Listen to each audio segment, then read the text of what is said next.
3 years ago, my husband and I started building this debt-free off-grid cabin, and in today's video I'm going to share with you the 5 key things that we did to build our off-grid cabin debt-free and hopefully give you some ideas and inspiration if this is something that you're interested in, building your own cabin or homestead with the freedom of having no mortgage. For us, this journey started with just really wanting to homestead and get back to the land with our lives. When we first got married, like a lot of people, we just had normal jobs and we lived in apartments and we're renting, and we just really had this desire to not live that lifestyle but to start homesteading and live more simply.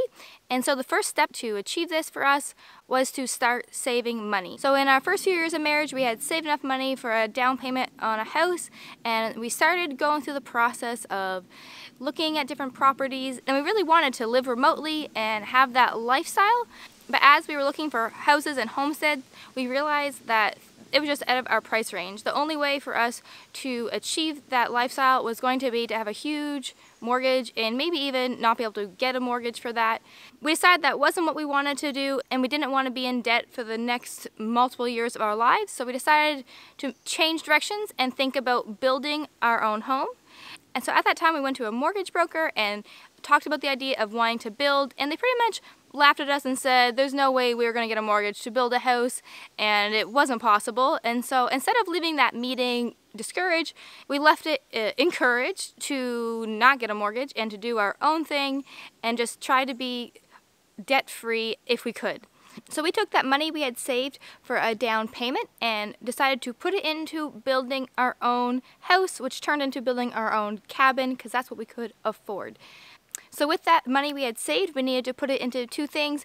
One, figure out where we're going to build the cabin, so the land, and then the initial cost to start building. We looked at a few different properties, and ultimately my father offered us to build our cabin on his land, which was very generous, and we're super thankful for that. We know that's not everybody's story, that land can be expensive, and if we had to buy our own piece of land like we had looked at, it would have taken us a lot more time to save up to make this a possibility. But we're really thankful for this piece of land that we get to live on and build on. And it's enabled us to be able to build a cabin that's a little bit bigger. So we thought if we had to take our money and buy land, we would have had to go even tinier. So that leads us into step 2, which is to design a home you can afford. For designing the home that we could afford, we took the amount of money we had in cash that was going to be used as a down payment, and we drew out and designed a house that we could afford to build, which ultimately ended up being an off-grid cabin. So the 2 key things was to design a smaller house, because a small house or our cabin was a lot more affordable to build than a regular size home in the area that we live. So I know that this is not a tiny house. We considered building a tiny house, but we just realized that we could afford, from the money we saved from not buying land, we could afford to build a slightly larger home. So not a tiny house, but a cabin, but it is a lot smaller than, for instance, my parents' home on the property. And doing this made it a lot more feasible. And then the second way we saved a lot of money in our cabin build is by going off-grid. So the 2 key things that saved us money by going off-grid was 1, to not dig a well, and 2, to not have a septic. And then I guess the third thing was to not be connected to the power. That one I think averaged out to not save us a whole lot of money. If we had to build a conventional home, we would have tied to the grid, which we would have had to pay for to bring the electricity down to our cabin, which is quite a ways, but we still had to pay for solar. So in the end, we will save money with our solar, but initially it was still a cost. But the cost of drilling a well and putting in septic would have been almost our whole entire budget for this cabin. So by going off-grid, we were able to make this cabin a reality. So I'd encourage you, if you're looking to save money by building an off-grid cabin, really consider what you can compromise on, what you can live without, how much money you have, and where it all meets in the middle. So this is the cabin that we ended up with after considering all of those things. So the third and maybe the biggest way that we've been able to save money so that we could build this cabin in cash is that we were able to do the work completely ourselves. So maybe not completely ourselves, but completely ourselves plus our family. So I am very, very blessed to have multiple people in my family who are carpenters. So Eric, my husband, is a carpenter. My father has worked as a carpenter when he was younger, and my grandfather is a retired carpenter. So we have 3 generations of skilled craftsmen in our family, and I am very blessed to have them and so thankful. And along with them, we have a lot of other friends and family who have helped us out with this cabin build in different ways, and we're really blessed by that. So Eric and I doing the bulk of the work along with my family have saved us all the labor costs, which is huge. So really the only cost gone into this cabin is the materials used.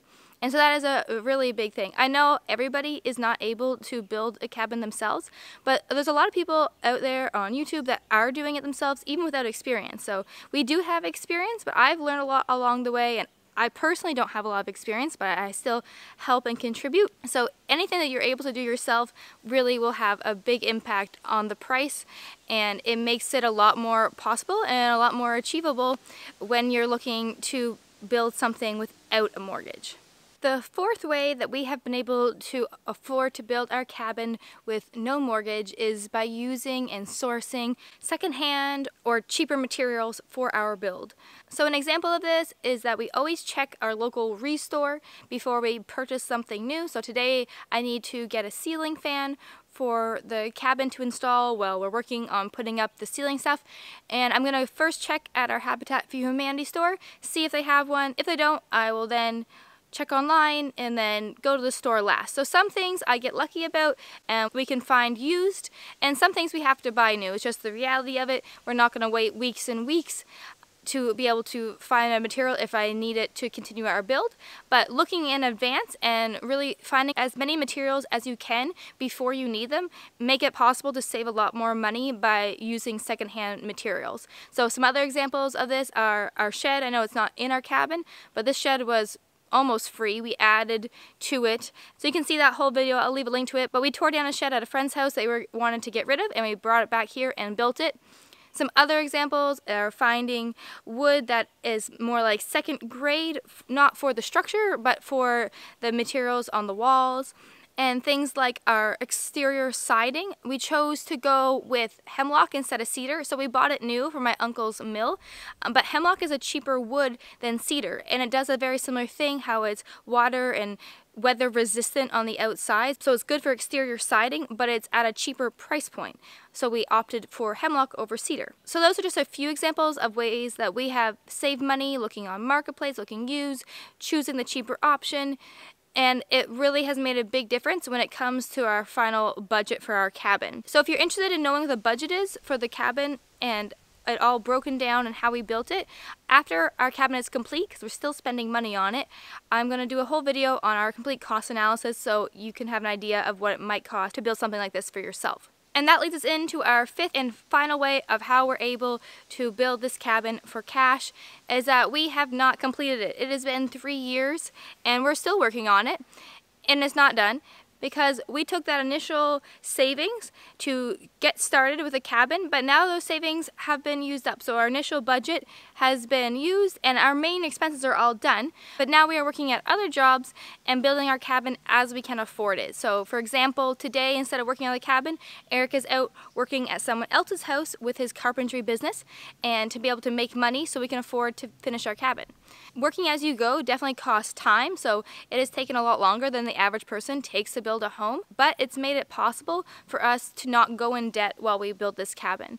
Our goal is to be in by the time the snow comes, so it's currently summer and we have a few months until the snow will be falling again.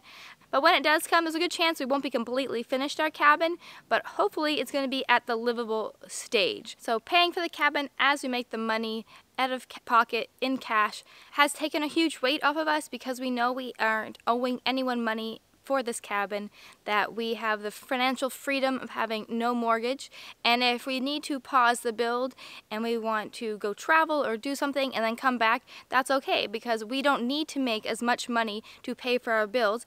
All we need to do is make the money we need to live, which is a huge freedom. So it's a simple lifestyle, it's not an extravagant lifestyle, but it's one of freedom and that we are really enjoying and very much looking forward to when we move into our off-grid cabin. One final key point of how we were able to build our off-grid cabin homestead debt-free is by being hugely blessed.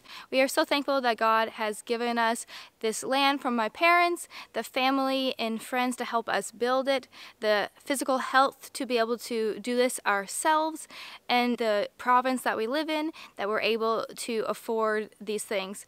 And so we're very thankful, and we know this is not everyone's story, and we're very blessed and very thankful that it is our story. So thank you so much to you for following along with this video and our journey. That is a huge support to us as well, and it makes it more possible for us to be able to build our cabin and homestead here. Thanks so much for watching. Have a great day, and I'll see you on the next one.